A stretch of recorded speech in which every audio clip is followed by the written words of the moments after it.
So much lefty lunacy, more and more every year. I mentioned before this council in Melbourne, James. Stonington yes. Council, is it? City of Stonington? Yes.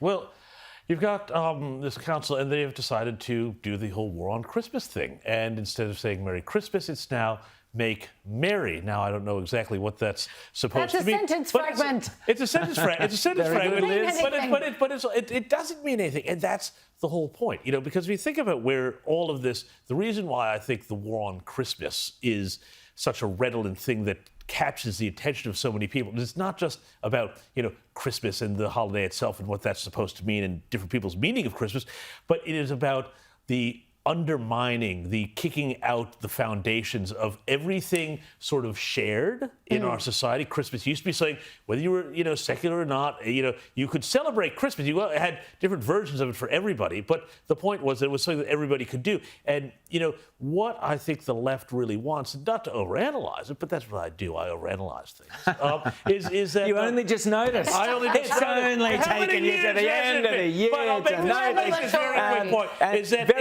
Is that when people don't have shared meanings, then they're atomized, and then therefore, you know, the state can decide what it is that you believe in, and that's why you have so many people who get obsessed with whatever the current thing is, because there's not a shared thing. Liz? Yeah. Stonington literally said that they've done this to be more inclusive. Can you name me a single person who's offended by the word Christmas? I mean, if you're trying to suck up to the minorities, they love Christmas. Most of them actually, and notice it's always okay to tell the majority to be the ones to, go out without your Christmas. We don't want to offend minority groups, but it's okay to offend the majority by getting rid of our cultural norms like Christmas. The other place that did this was a shopping centre called Pacific Werribee, and they just put up signs saying, Merry everything. Merry everything. That is absolutely ridiculous.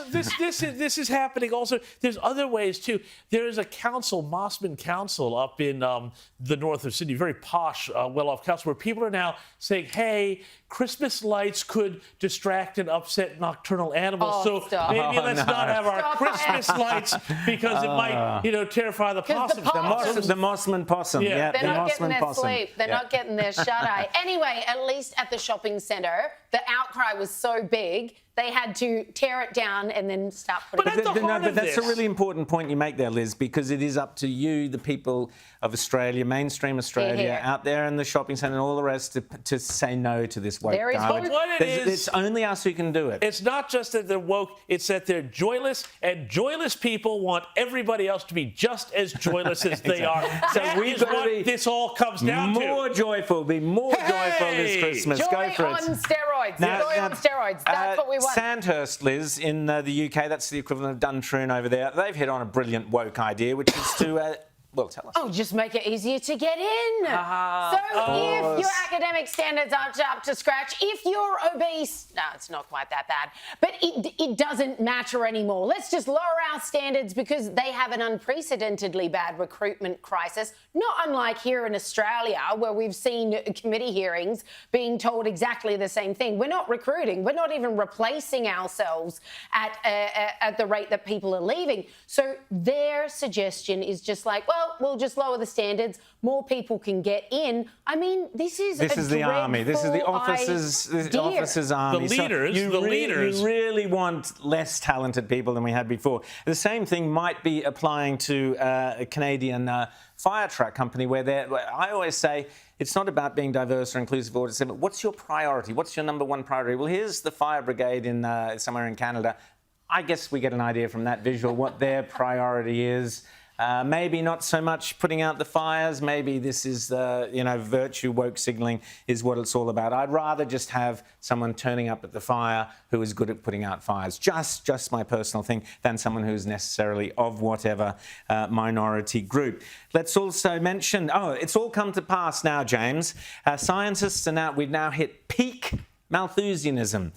Scientists are now saying that breathing is bad for the environment, James. Well, you know, and I guess you could say the mask slips, so to speak, doesn't it? But look, this is what we always do. We always knew that at the heart of this environmental movement is a real anti-human movement. Totally. Interestingly, Elon Musk was warning about this. He said a lot of the people who are pushing all of this stuff and the billionaires hate people. They think there's too many people, and this is where it all comes down to. You're breathing, you're the problem. They see us as the cancer on the planet and treat us accordingly. Well, I look forward to them doing their bit by ceasing to breathe as soon as possible. I always say to people, once you understand the carbon they want to reduce is you, exactly, everything starts making sense. 100%, very great insight there.